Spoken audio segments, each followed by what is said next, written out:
Hello everyone, welcome back to Studypedia. चलिए आज की वीडियो स्टार्ट करते हैं। आज की वीडियो में सॉल्व करेंगे एसएससी सीजीएल 2026 टियर 1 के लिए ऑलिव बोर्ड की वेबसाइट पे जो लाइव मॉक टेस्ट अवेलेबल है उसका मैथ सेक्शन का यहाँ पे सोल्यूशन करेंगे।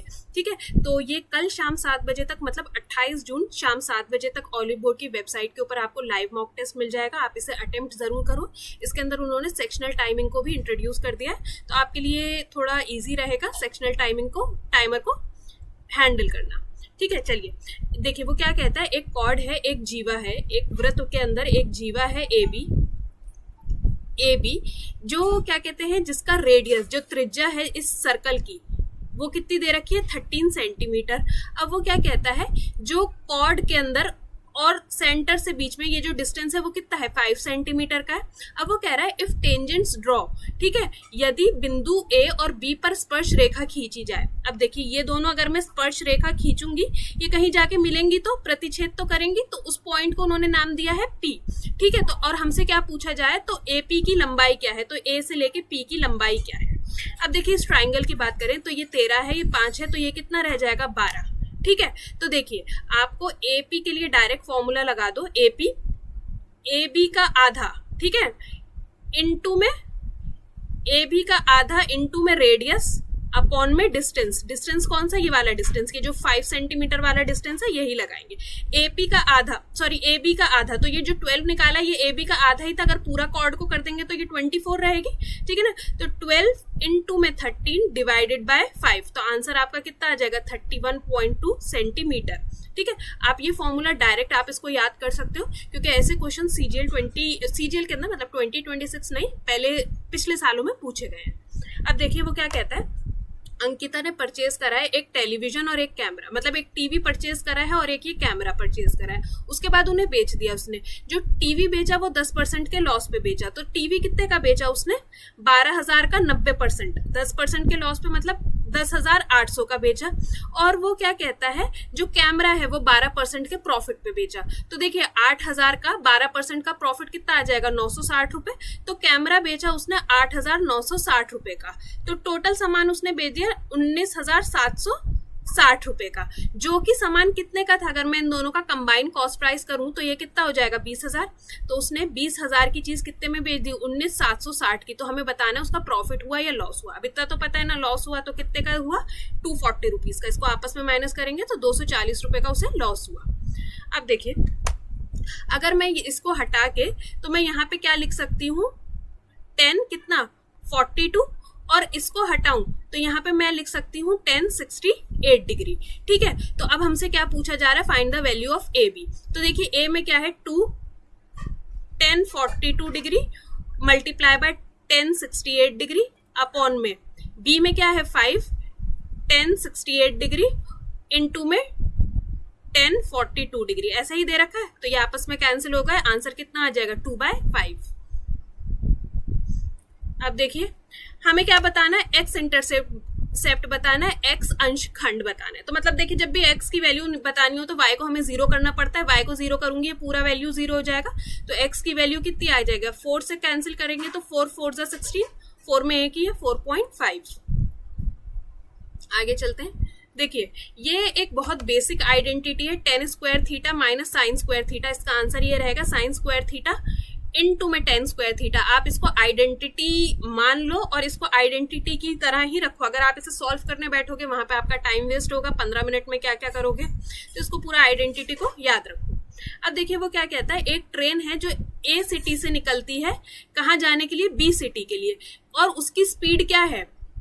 ठीक है, एक ट्रेन है एक्स मान लेते हैं, इसकी स्पीड थी 60 किलोमीटर पर आवर। ठीक है, ये ए से निकल के कहाँ पहुंचना चाहती है, बी सिटी पर। अब वो क्या कहता है 1 घंटे के बाद।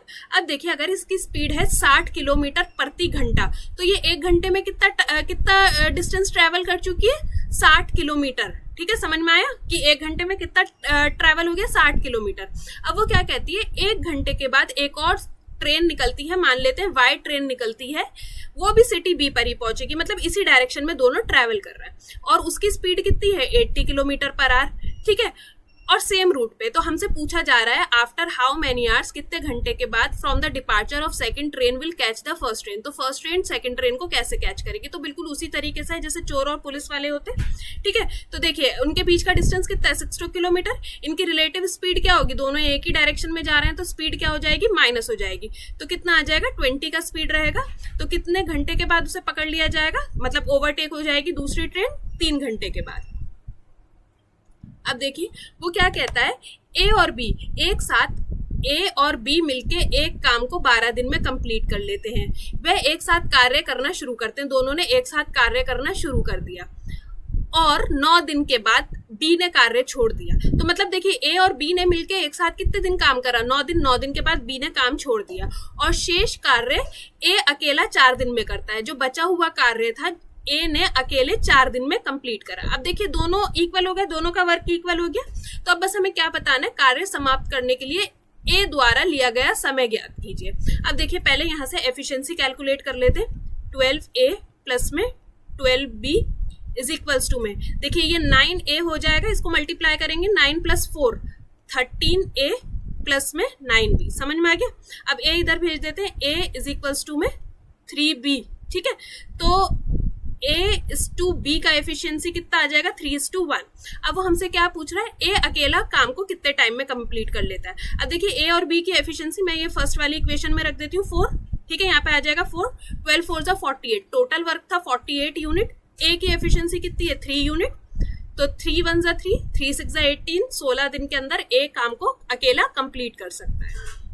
अब देखिए इसके अंदर हमें बताना है कि कितने टर्म्स दे रखे हैं। मतलब देखिए ये पहला टर्म है 1 प्लस अंडर रूट में 2, ये सेकंड टर्म है, ये है हमारा फर्स्ट टर्म, ये हमारे पास है सेकंड टर्म, और ये जो पूरा है 37 प्लस 37 अंडर रूट 2, ये हमारा इन्होंने लास्ट टर्म दे रखा है। अब देखिए 1 2 और बीच में डॉट डॉट डॉट, तो हमें पता नहीं कि सीरीज में कितने टर्म्स है, तो हमसे पूछा जा रहा है कि कितने टर्म्स हमें दे रखे हैं। तो देखिए एपी का जो ये फॉर्मूला होता है AN, ठीक है, AN ये हमेशा लास्ट टर्म होती है, यहाँ पे लास्ट टर्म लिखी जाती है, इज इक्वल्स टू में ए हमारी फर्स्ट टर्म होती है प्लस n-1, ये n जो होता है ये होता है नंबर ऑफ टर्म्स। ठीक है, यही हमें फाइंड करना है यहाँ पे n का वैल्यू, n-1 d क्या होता है, कॉमन डिफरेंस। मतलब अगर आप इन दोनों को माइनस करो, फर्स्ट टर्म माइनस में सेकंड टर्म करोगे तो आपको d मिलेगा। तो देखिए सबसे पहले हम यहाँ से d कैलकुलेट कर लेते हैं। d हमारे पास कितना आ जाएगा, 4 में से 1, ठीक है, ये 3 प्लस 3 अंडर रूट में 2, ये हमारे पास d का वैल्यू आ गई। ठीक है, अब देखिए चलिए अब इसके अंदर वैल्यू पुट करना स्टार्ट करते हैं। फर्स्ट टर्म हमारे पास कितनी है 37 प्लस में 37 अंडर रूट में 2 इज इक्वल्स टू में a हमारे पास फर्स्ट टर्म कितना है 1 प्लस अंडर रूट में 2, ये ज्यादा है तो ब्रैकेट में लिख देती हूँ, प्लस n, यही हमें फाइंड आउट करना है n-1, और d हमने अभी करा है कितना आया है 3 प्लस 3 अंडर रूट में 2। ठीक है, अब देखो अगर मैं इस पूरी टर्म को इधर भेज दूं, ये यहाँ पे तो पॉजिटिव है, इधर जाके क्या हो जाएगी नेगेटिव, तो 1 इसमें से माइनस करेंगे, ये हो जाएगा 36 प्लस में, अब देखो अंडर रूट 2 के बाहर कुछ नहीं है तो 1 ही है, तो ये भी कैंसिल होके ये हो जाएगा 36 अंडर रूट में 2। ठीक है, इज इक्वल्स टू में n-1। अब अगर मैं इसमें से 3 कॉमन निकाल लूं, 3 कॉमन निकाला तो ये क्या बना 1 प्लस अंडर रूट में 2। अब अगर मैं यहाँ से 36 में से भी 36 कॉमन ले लिया तो यहाँ पे भी क्या बचा 1 प्लस अंडर रूट में 2। इतनी बात समझ में आई, ये कैंसिल होके क्या बन गया, ये बन गया। अब देखिए ये इधर से ये कैंसिल हो जाएगा, 3 से कैंसिल करेंगे, 3 1 3, 3 2 6 इज इक्वल्स टू में n-1, तो n का वैल्यू कितना आ जाएगा हमारे पास 13, ऑप्शन नंबर डी। ठीक है, ये तो बहुत बेसिक फॉर्मूला है, ये तो आप लोगों को करना ही चाहिए, ये तो कभी भी पूछ लेते हैं, एक ये और एक सम ऑफ द नंबर्स वाला। अब देखिए इसके अंदर हमें वैल्यू बतानी है। अब देखिए ये लेडर फ्रैक्शन है, इसके अंदर यहाँ से स्टार्ट करेंगे सबसे नीचे से, ये 9-1 कितना हो जाएगा, ये हो जाएगा माइनस का 8, ये जो माइनस होता है ये यहाँ जाके मल्टीप्लाई हो जाता है, ये हो जाएगा प्लस का, तो ये हमारे पास क्या है 1 प्लस 4/8, इसे कैंसिल करेंगे, 4 1 4, 4 2 8, तो 1 प्लस 1/2, ये हमारे पास क्या बन गया 3/2। ठीक है, अब देखिए ये जो पूरी टर्म थी इसे कैलकुलेट करके आपका आया 3/2, तो देखिए यहाँ पे 3 रह जाएगा और 2 ऊपर जाके मल्टीप्लाई हो जाएगा, तो ये हमारे पास क्या बना 1 माइनस 2/3। ठीक है, 1 माइनस 2/3। अभी इतने टर्म को कैलकुलेट कर लेते, तो ये आप कैलकुलेट करोगे तो आपके पास आंसर कितना आ जाएगा 1/3। ठीक है, तो अब देखो यहाँ से सब कैलकुलेट करके यहाँ पे आपके पास क्या बचा 1 बाय 3, तो 3 ऊपर जाके मल्टीप्लाई हो जाएगा इससे, तो ये कितना हो जाएगा 1 माइनस में 12, तो आंसर कितना आ जाएगा माइनस का 11। इसके अंदर थोड़े फोकस की जरूरत होती है क्योंकि थोड़ा कंफ्यूजन हो जाता है, लेकिन ये बहुत ईजी क्वेश्चन है, ये बहुत पूछा जा सकता है, तो आप उसके ऊपर प्रैक्टिस जरूर करना। अब देखिए जो दो समरूप त्रिभुज के परिमाप हमें दे रखे हैं 36:24 और हमें बताना है उनके क्षेत्रफल का अनुपात। तो देखिए हमेशा जब भी दो ट्राइंगल क्या होते हैं आपस में समरूप होते हैं, या उन्हें सिमिलर ट्राइंगल्स भी कहते हैं इंग्लिश में, ठीक है। अगर जो सिमिलर ट्राइंगल का साइड का रेशियो हो, या उनके पैरामीटर का रेशियो, या उनके हाइट का रेशियो आपको गिवन हो और आपसे उनका एरिया का रेशियो पूछा जाए, तो उसको हमेशा क्या कर देते हैं, स्क्वायर कर देते हैं। तो देखिए इसको मैं और सिंप्लीफाई कर देती हूँ, 12 से डिवाइड कर देंगे, 12 3 = 36 और ये हो जाएगा 12 2 = 24। तो इनके साइड का रेशियो कितना आ गया, साइड का रेशियो मानो, पैरामीटर का रेशियो मानो और हाइट का रेशियो मानो, तो ये रेशियो हमारे पास आ गया 13:2। तो साइड के रेशियो का अगर आप स्क्वायर करोगे तो आपको क्या मिल जाता है, एरिया का रेशियो। तो ये कितना हो जाएगा, 3 3 = 9 और 2 2 = 4, ऑप्शन नंबर सी। आगे चलेंगे, देखिए वो क्या कहता है, एक अलॉय है जो बनाया गया है बाय मिक्सिंग मेटल ए। एक मेटल ए है, उसको मिक्स करा गया है, 800 रुपए प्रति किलो था, और दूसरा मेटल था बी, ठीक है, वो कितने रुपए प्रति किलो था, 650 रुपए प्रति किलो। और किस रेशियो में मिलाया गया है, ये है 9 रेशियो में, और ये मिलाया गया है 13 रेशियो में, मल्टीप्लाई बाय 13।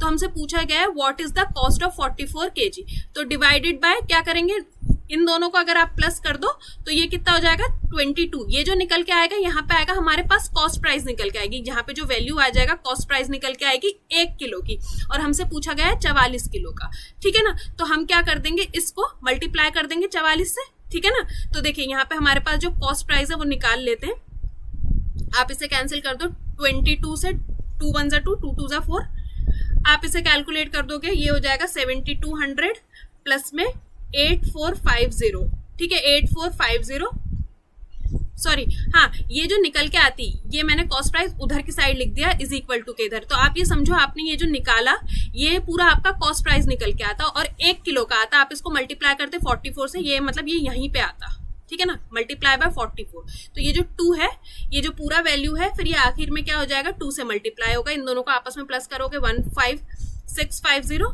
मल्टीप्लाई बाय 2, ठीक है। तो आपका आंसर कितना आ जाएगा 31300, ठीक है ना। ये तो समझ में आएगा, ये ऐसे क्वेश्चन तो बहुत बार पूछे गए हैं, पिछली बार भी सीजीएल में बहुत बार पूछा गया है। अब देखिए वो क्या कहता है, दो सर्कल है जिनका रेडियस कितना है 7 सेंटीमीटर और 4 सेंटीमीटर। दो सर्कल हैं, वृत्त हैं, उनकी त्रिज्या कितनी दे रखी है, एक दे रखी है 7 सेंटीमीटर, ये दे रखी है 4 सेंटीमीटर। और वो बोल रहा है कि जो उन दोनों के सेंटर हैं, जो इन दोनों के ये केंद्र हैं, इसके बीच की दूरी कितनी है 15 सेंटीमीटर।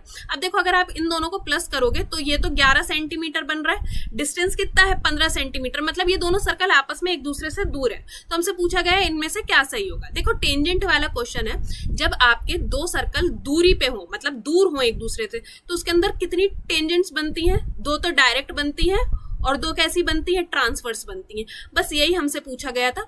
और अगर दोनों सर्कल आपस में टच कर रहे हो तो देखिए उसके अंदर सिर्फ कितनी टेंजेंट्स बनती है, 3 टेंजेंट बनती है। ये क्वेश्चन बहुत बार लास्ट ईयर भी पूछा गया था, तो इस क्वेश्चन के ऊपर कमांड बना के चलिएगा। अब देखिए वो क्या कहता है, A B C 3 positive number है, ए बी सी 3 धनात्मक पूर्णक हैं जो 1 से बड़े हैं, और इन तीनों को अगर आप मल्टीप्लाई कर दोगे तो कितना हो जाएगा 154। तो ए प्लस बी प्लस सी बताइए, तो ये कितना है 2 7 और 11। तो इसको ए प्लस बी प्लस सी करेंगे तो कितना हो जाएगा 20, ठीक है ना। ये बहुत बारी यूज होता है ना सर्कल के अंदर, एरिया के अंदर, पैरामीटर के अंदर। अब देखिए इसके अंदर कुछ नहीं करना, पहले इसका वैल्यू निकालना है, 3a माइनस का 4b अपॉन में 8 है माइनस का 7b का वैल्यू हमें क्या दे रखा है 3/4। इसे आप यहाँ से कैलकुलेट कर लोगे तो मैं बता देती हूँ। a, अब आप कैलकुलेट कर लेना, a और b की वैल्यू कितनी आ जाएगी, a की आ जाएगी 5 और b की आ जाएगी 12, ठीक है। तो a का स्क्वायर कितना हो जाएगा 25 इंटू में 6, ये हो जाएगा 150 प्लस में 4 इंटू में 144, ठीक है ना। b कितना है 12, तो ये हमारे पास आ जाएगा 576, ये प्लस करके आ गया 726। दूसरा निकाल लेते हैं, a का स्क्वायर अगेन 25, इसको 25 से मल्टीप्लाई करेंगे हो जाएगा 375 और माइनस में 144, तो ये हमारे पास कितना आ जाएगा 231। आप इसे डिवाइड करना, पहले 3 से करना, फर्स्ट उसके अंदर, फिर सेकंड उसके अंदर, इसको 11 से डिवाइड करना, ठीक है। तो आपका आंसर कितना आ जाएगा यहाँ पे, वो मुझे कमेंट में बताना, ठीक है। चलिए आगे चलते हैं।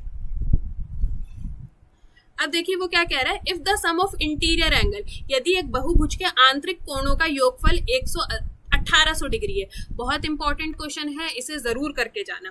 देखिए सम ऑफ द इंटीरियर एंगल का क्या फॉर्मूला होता है, n-2 180। ये क्या होता है, सम ऑफ द इंटीरियर एंगल का फॉर्मूला, जो हमें दे रखा है सम ऑफ द इंटीरियर एंगल कितना 1800। हमें बताना find the number of sides. Number of side किससे डिनोट होता है, n से, तो हमें n का वैल्यू बताना है। तो ये कितना हो जाएगा 10, तो n, ये माइनस का 2 उधर जाके प्लस में हो जाएगा, तो n का वैल्यू कितना आ जाएगा 12। बहुत इंपॉर्टेंट क्वेश्चन है, इसके अंदर इंटीरियर एंगल एक्सटीरियर एंगल दोनों पे कमांड बना के जाना। अब देखिए x + 1x का वैल्यू बताना दे रखा है और ये बताना है क्यूब, तो इसका क्यूब कितना हो जाएगा 1728, ठीक है ना, 1728। आई होप क्यूब्स तो याद कर लिए होंगे। माइनस में 3a, मतलब मल्टीप्लाई कर देंगे इसको 3 से, 12 3 जा 36, तो आपका आंसर कितना आ जाएगा 1692, ठीक है 1692। क्यूब याद नहीं करे हैं तो याद जरूर करके जाना, 15 मिनट में बहुत टाइम नहीं रहेगा आप लोगों के पास। अब देखिए वो क्या कह रहा है, द पैरामीटर, एक समकोण पिरामिड का वर्ग आधार है जिसका परिधि हमें दे रखा है 72। अगर परिधि 72 है तो डिवाइडेड बाय 4 कर लेंगे, तो एक साइड कितना आ गया 18, ठीक है। और पिरामिड का आयतन, वॉल्यूम हमें दे रखा है, देखो वॉल्यूम का क्या फॉर्मूला होता है, 1/3 बेस एरिया।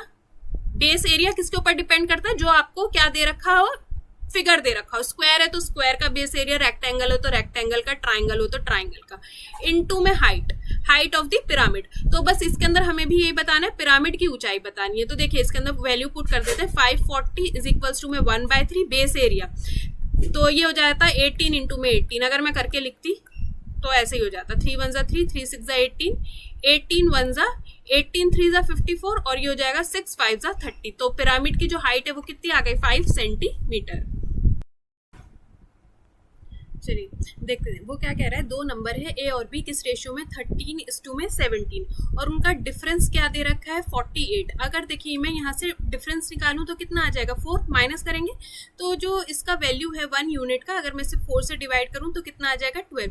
हमें बताना है HCF, महत्तम समपरिवर्तक बताना है। तो देखिए अब हमारे पास 1 यूनिट का वैल्यू कितना आ गया 12, तो ये हो जाएगा 13 × में 12 इस 2 में 17 × में 12, ये नंबर बनेगा। अगर मैं इसे बनाऊं तो मुझे नहीं बताना, HCF बताना है, हाईएस्ट कॉमन फैक्टर। तो हाईएस्ट कॉमन फैक्टर क्या है 12, जो दोनों के साथ मल्टीप्लाई हो रहा है, हाईएस्ट कॉमन फैक्टर। अब देखिए वो क्या कह रहा है, what is the average number between 45 and 105, जो किससे डिविजिबल है 12 से। अब देखो 12 का टेबल आई होप सो सभी को आता होगा। तो पहला नंबर क्या हो जाएगा, 12 4 जा 48, देन 60, 12 5 जा, ठीक है, फिर देन 72, देन 96, 12 8 जा, और 12 9 जा 108 होता है, जो 105 से एक्सीड कर जाएगा। तो हमें बताना है, एवरेज बताना है बिटवीन द नंबर। अब देखिए एवरेज बताने के लिए क्या करेंगे, फर्स्ट टर्म प्लस में लास्ट टर्म डिवाइडेड बाय 2, ठीक है। तो first term plus last term कितना हो जाएगा 144 डिवाइडेड बाय 2, तो आंसर कितना आ जाएगा आपका 72। एवरेज ऐसे ही होता है ना, first term plus last term divided by 2, अगर आपका सबका क्या कहते हैं बीच का कॉमन डिफरेंस सेम रहे, 12 रहे। देखिए यहाँ पे अब आपको मैं p - q का होल क्यूब का आइडेंटिटी लगा देती हूँ। तो ये कितना हो जाएगा p³ माइनस में q³ माइनस में 3pq, और ये हो जाएगा p - q। ये आइडेंटिटी बस आपको यहाँ पे लगानी है। तो कि p - q का होल क्यूब, अगर मैं इसका होल क्यूब कर दूंगी तो ये कितना हो जाएगा 125, ये इज इक्वल्स टू में इसका वैल्यू हमें दे रखा है 665 माइनस में 3pq, p - q का वैल्यू हमें 5 दे रखा है, तो मैं यहाँ 5 लिख दूं तो ये हो जाएगा 15pq, ठीक है। ये इधर जाके माइनस का हो जाएगा, माइनस का 540 इज इक्वल्स टू में माइनस का 15q, ठीक है। तो यहाँ से माइनस माइनस कैंसिल कर देंगे pq, तो pq का वैल्यू मेरे पास यहाँ पे कितना आ गया 36। अब देखिए यहाँ पे पुट कर देते p - q, तो हमारे पास इसका वैल्यू था, ये हो जाएगा 5 5 25 प्लस में ये हो जाएगा मल्टीप्लाई बाय 3, तो ये कितना हो जाएगा प्लस में 108, 8 5 13, और ये हो जाएगा, ठीक है ना, 8 5 13 113, 25 प्लस में 108, 8 5 13 113, यहाँ पे 133 आ रहा है, मेरा आ रहा है 113। कुछ गड़बड़ हो तो मुझे बताना, मैंने यहाँ पे क्या कुछ कैलकुलेशन में ही कुछ डेफिनेटली मिस्टेक करा होगा, ठीक है, मुझे बताना कमेंट सेक्शन में। अब देखिए वो क्या कहता है, नीलम ने परचेज करा है एक नेकलेस जिसका अमाउंट कितना था 8500। उसके अंदर से वो मतलब जिस टाइम पे उसने परचेज करा है, at the time of purchase उसने क्या करा, 3000 का डाउन पेमेंट कर दिया। अब जो प्रिंसिपल अमाउंट बचा वो कितना बचा, 5500 रुपए उसे अभी और देने हैं दुकानदार को, ठीक है। अब वो क्या कहता है, उसके ऊपर वो सिंपल इंटरेस्ट चार्ज करता है कितना, 11% पर एनम पे पूरे साल के लिए। लेकिन उसने ये अमाउंट कितने टाइम में क्लियर कर दिया, 3 महीने के अंदर। तो हमें बताना है कि नीलम ने कितना अमाउंट पे करा। तो देखिए प्रिंसिपल इनटू में रेट तो हमारे पास यही है, और इनटू में टाइम कितना है, 3 मंथ है, तो डिवाइडेड बाय 12 करेंगे तो आंसर कितना आएगा, ये भी आप मुझे कमेंट में बताना सॉल्व करके, क्योंकि देखिए कैलकुलेशन आप ही लोगों की रहेगी, मैं तो यहाँ पे सिर्फ आपको मेथड ही बता सकती हूँ। अब देखिए यहाँ पे cos थीटा हमें दे रखा है 65, 97, तो यहाँ पे आप ट्रिपलेट बनाओगे तो ये हो जाएगा 72। तो हमें बताना है साइन थीटा प्लस में कॉट थीटा। साइन थीटा ये होता है 72 अपॉन में 97 प्लस में कॉट थीटा हो जाएगा 65 प्लस में 72। अब देखो यहाँ पे अभी अगर आप सिर्फ एलसीएम ही लोगे तो 7 2 जा 14, यूनिट डिजिट पे क्या आएगा 4। अब देखिए डिनोमिनेटर में यूनिट डिजिट पे 4 यही है, इसी को टिक करके आगे निकल जाना, पूरा चाहो तो कैलकुलेट कर लेना, आंसर यही आएगा। अब देखिए एक टाउन है जिसका जो नंबर ऑफ मेल और फीमेल है, ठीक है ना, इसके अंदर एक टाउन है, एक शहर है जिसके अंदर पुरुष और महिला दोनों रहती हैं। अब देखिए हम मान लेते हैं उस टाउन का जो स्टार्टिंग के अंदर पॉपुलेशन था वो था 100, ठीक है। अब आगे चलते हैं। अब वो क्या कहता है, एक साल के अंदर जो पॉपुलेशन है वो इंक्रीज हुआ 33.3%। इसका मतलब क्या होता है, फ्रैक्शन में लिखूं 1/3, तो जो पहला साल था उसके अंदर जो पॉपुलेशन थी वो 3 से बढ़ के कितनी हो गई है 4, ठीक है। अगर मैं पहले साल की पॉपुलेशन कैलकुलेट करूं तो पहले साल की जब इंक्रीमेंट आई तो अब ये आपकी पॉपुलेशन कितनी हो गई है 400/3, और स्टार्टिंग में 100 थी, ठीक है। अब वो क्या कहता है, और जो नेक्स्ट ईयर है उसके बाद जो पॉपुलेशन में इंक्रीज आया वो कितना आया 12.5%। अगर आप 12.5% का फ्रैक्शन करो तो ये कितना बनता है 1/8। तो जो पॉपुलेशन थी वो 8 से बढ़ के कितनी हो गई है 9। तो इसको अगर मैं मल्टीप्लाई करूं 8/9, तो जो थर्ड ईयर का एंड है, सॉरी 9/8, आई एम सॉरी, ये 9/8 है, ठीक है। 9 से बढ़ के 8 8 से बढ़ के 9 उल्टा लिखा जाता है 9/8, जैसे यहाँ पे 3 से बढ़ के 4। तो अगर मैं इसका पॉपुलेशन कैलकुलेट करूं तो ये 3 1 जा 3, 3 3 जा 9, और ये हो जाएगा 4 5 जा 5 3 जा 15। तो finally at the end of third year, first year में ये थी, सेकेंड ईयर में ये थी, और जो थर्ड ईयर के अंदर पॉपुलेशन आ गई वो ये आ गई। इतनी बात समझ में आई। अब आगे चलते हैं। अब वो कहता है इसी सेम पीरियड में the percentage of female increase from 20% to 40%, ठीक है। अब वो क्या कहता है, जो फर्स्ट ईयर के अंदर जो फीमेल का पॉपुलेशन था, अगर मैं फीमेल का पॉपुलेशन की बात करूं, जो यहाँ पे फीमेल का पॉपुलेशन था वो कितना था 20%। तो अगर मैं इनिशियल में बात करूं तो फीमेल का पॉपुलेशन कितना था 20, 100 में से 20 फीमेल थी, तो मेल आपके पास कितने थे 80 थे। और वो क्या कहता है 20% टू 40% उसके अंदर फीमेल का इंक्रीमेंट आया, ठीक है। अब आप चाहो तो यहाँ पे 403, ये सेकेंड ईयर का पॉपुलेशन था, का अगर आप क्या करोगे 40% करोगे तो सेकेंड ईयर ये था इनिशियल में, सेकेंड ईयर के अंदर जो पॉपुलेशन हुआ वो कितना हो गया फीमेल का, ये हो जाएगा 0 से 0 कैंसिल, 4 4 जा 16, 160/3, ये सेकेंड ईयर में। और एंड के अंदर थर्ड के अंदर कितना हो गया, फिर वो बोलता है 40% से बढ़ के कितना हो गया 50%। तो मतलब 150 अगर आपका पॉपुलेशन था तो इसके अंदर से 75 फीमेल थी, और एंड के अंदर जो मेल थे वो कितने रह गए आपके 75 रह गए। तो मतलब फर्स्ट ईयर के स्टार्टिंग में मेल आपके 80 थे और एंड तक पहुंचते पहुंचते मेल कितने रह गए 75 रह गए। तो हमसे पूछा जा रहा है what is the percentage in the number of male और फीमेल, सॉरी मेल का जो परसेंटेज चेंज आया वो कितना आया। तो देखिए कितना चेंज आया -5। अगर इंक्रीज डिक्रीज लिखना होता तो वो भी लिख देते, -5 डिवाइडेड बाय 80 मल्टीप्लाई बाय 100। तो इधर आपका आंसर कितना आ जाएगा 6.25% का चेंज आया। इंक्रीज और डिक्रीज लिखना नहीं था तो उसको नहीं लिखा है, अगर लिखना पड़ता तो लिखते। अब देखिए वो क्या कहता है, एक्सिस बैंक का एक फैसिलिटी टीम है, ठीक है, देखिए the facility team of axis bank is developing a rectangular campus. देखिए जो एक बैंक है वो एक रेक्टेंगुलर कैंपस बना रहा है जिसकी लंबाई है 60 मीटर और चौड़ाई है 45 मीटर। अब वो कह रहा है उसकी 3 साइड है, सिर्फ 3 साइड, जिसके अंदर क्या आएगा, एक लेंथ आएगी मतलब 60 मीटर प्लस में, और 2 ब्रेथ आएंगी, 2 चौड़ाई आएंगी प्लस 90 मीटर। इतना जो हो रहा है 60 प्लस में 90, ठीक है। इसको इसके ऊपर क्या करी जा रही है, फेंसिंग करी जा रही है, और इस फेंसिंग की कॉस्ट कितनी है, 120 रुपए, ठीक है। 120 रुपए की आप जो क्या करेंगे, उसके चारों तरफ की फेंसिंग करेंगे। तो देखिए अगर आप इसको प्लस कर देंगे तो ये कितना आ जाएगा, 150, ठीक है ना। ये साइड्स को प्लस करेंगे और इसको फेंस करने का कितना है, 120 रुपए पर मीटर, ठीक है। तो 150 मीटर अगर आप फेंस करेंगे तो पैसे कितने लग गए आपके, 18,000 रुपए लग गए, ठीक है। The 4th side already has a boundary wall, वो कह रहा है जो उसकी चौथी साइड थी, ये तीनों साइड्स यूज हो गई हैं। अब जो इसकी ये जो चौथी साइड है इसकी, वो कह रहा है यहाँ पे एक ऑलरेडी बाउंड्री वॉल है, ठीक है। The remaining budget from total 25,322 rupees will be used to pave a square staff plaza inside the lawn, so 75 rupees per square meter. What is the side of a square? अब देखो, अभी मैं इसको फिर से आपको देखो समझाती हूँ।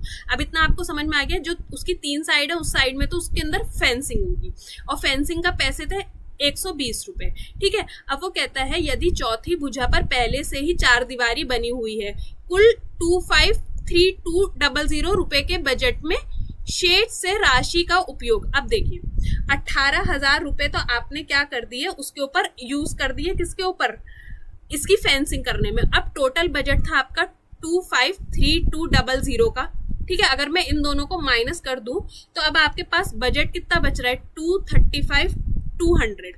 अब देखिए इस बजट का आपने क्या बनाया है, लॉन के अंदर 75 रुपए वर्ग मीटर के दर से एक वर्गाकार स्टाफ प्लाजा बनाया। अब देखिए यहाँ पे आपने क्या बनाया है, एक वर्गाकार स्टाफ प्लाजा बनाया है, ठीक है। तो हमें उसकी क्या बतानी है, एक साइड बतानी है।